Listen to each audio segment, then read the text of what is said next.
Welcome back to another edition of Components Breakdown.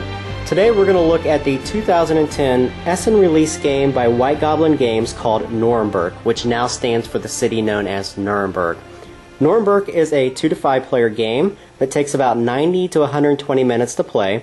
Its basic gameplay mechanics consist of worker placement, set collection, and simultaneous action selection.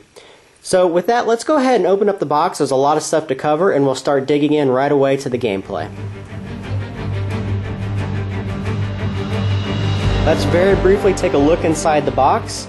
The first thing we're going to see is a 12-page full-color rulebook with plenty of examples. It is a very in-depth game, but it's very easy to learn, and the numerous examples in here help speed along one's ability to both learn the rules and teach them to new players. Also, for those that buy the game at Essen 2010, they will get 8 total bonus townsmen that they can use in the game with the rules in 4 different languages. There are 6 guild boards, and all of them are different depending upon which guild they pertain to. And I have included some Plano boxes in here. It just comes with a white plain insert, and I've taken that out. And inside here you're going to see the 5 different colors for each of the players with all of their agents they'll be using, as well as the cards for those individual players. All of the different goods pieces, as well as the guild shields for each of them. There are bolts for each of the players and they're color coordinated, as you can see on the back, with the front side being a scoring mechanism. Very thick, very nice cardboard, not only on this but on all the components in the game. Numerous tellers for money.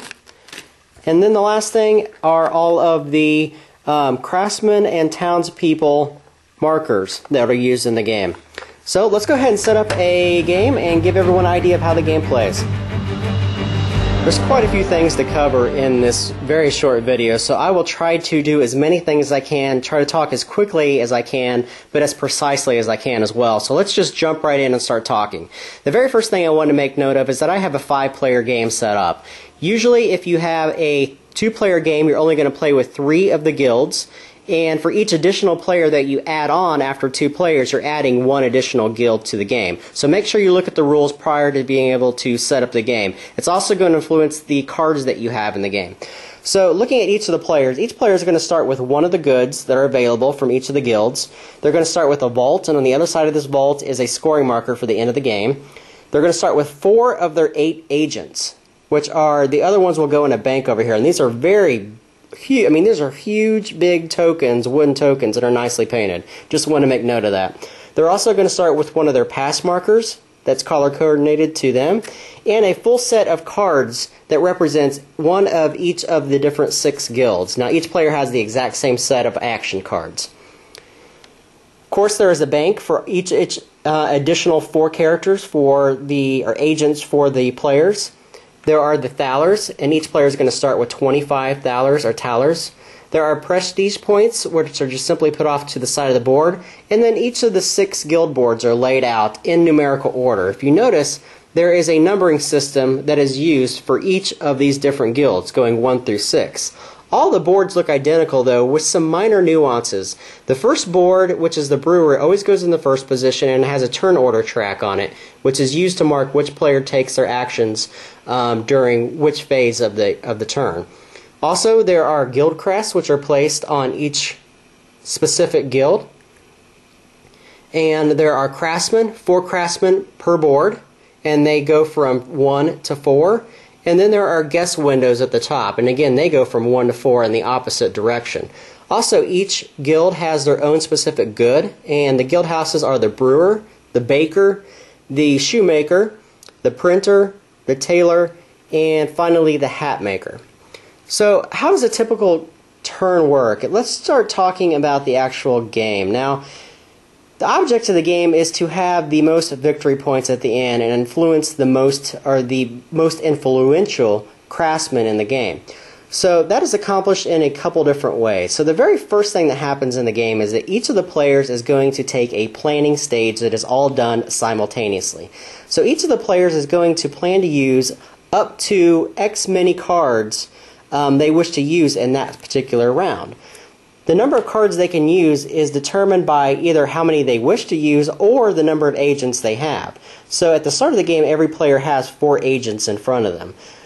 As the game progresses, players will have 6 to 4 agents or 7 to 4 agents, depending on how the game ebbs and flows and which cards they're able to procure and which craftsmen they're able to procure.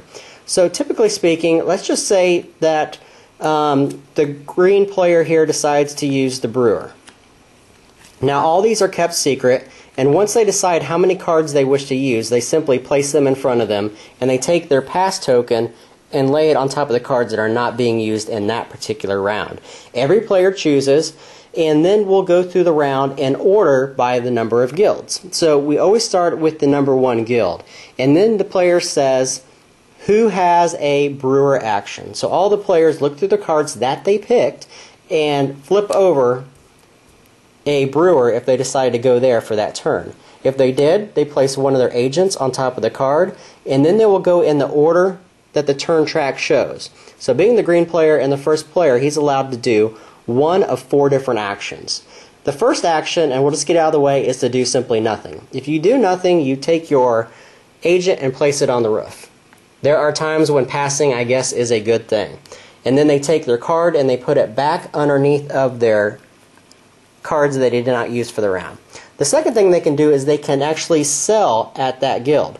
They can sell goods there for the amount of money that it costs, or that the guildmaster being in the first position. So if you wish to sell beer, and every character will start off, or every player will start off with 1 beer, you can sell it for $2 or 2 talers, and simply put that in the storage. When you do that, you take your agent and you put him on the roof. Very simple, and you collect that many talers.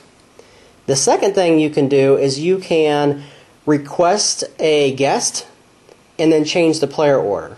What that means is you will take one of your people and you will, again, let's go back and say he did not buy anything or did not sell anything. You can say, I would like to take one of these 3 guests that are in these windows. The cost for these guests is dependent upon what window they are in. So for the first window, it's going to cost you 1 beer. The second window is going to cost you a beer and 1 other good. The third window is going to cost you 2 beers or 1 beer and 2 other goods. And they get more expensive as you go down. When you decide which person you want, you have to pay that cost, and then you take your agent and you put him on the roof. Very simple. You take that card or that townsman or that craftsman and you put them on your side. Now all of these have different icons on the top of them. Some of them have stars, which means they take place immediately. Some of them have, as you see there, a little moon symbol, which means they happen at the end of the total round. And then there are ones that have suns, which means that they take place at the end of the game. So they all have different things and different actions they take. For instance, this guy is a thief and he steals goods from players. Once that is done, you also get to take thalers from the bank depending upon how many people are on the roof. So you would take 1 thaler because you requested a guest. The third action you can do is you can actually buy goods from this place. You can buy whatever goods are in the storehouse, up to 3 total goods, for the amount of money that that guildmaster on that round is charging. So he is charging you $2 or 2 talers to buy goods. So you can buy 3 for a total of 6. Very simple. So that's how a typical turn works for 1 player. Each player is going to go through those actions if they had picked the brewer, and then you move on to the next guild house and you do, whoever picked those cards, you do those same actions all the way until you get to the 6th guild. Once that guild is done, you come back over here and you look and see which players have used all their agents and which have not. If a player has used all of his agents, he simply places his token on the other side saying he can't do anything more on the next round. Those players that have additional agents or didn't place them all can still make additional actions on this round. And you keep doing this over and over through the board until every player has decided that they have done enough or have used all their agents and they pass. Once that has happened, there's 7 different things that's going to happen at the end of the round. The first thing is that the guild masters from each of these guilds is going to pick their favorite player. How that's done is you look at each player and decide how many goods they have of a particular one. So if the green player had collected 3 beer at the end of that turn, he's going to be the favorite player for the guildmaster. So they take one of their shields and they put it on their side of the table. They also lose 1 back into the storage, but that's going to be an end-of-game point system. And you go through each of these to determine each guild's favorite player. So the person with the most goods will be able to claim that. Also, you'll be able to reclaim all of your agents back that are on top of the roofs that have taken actions.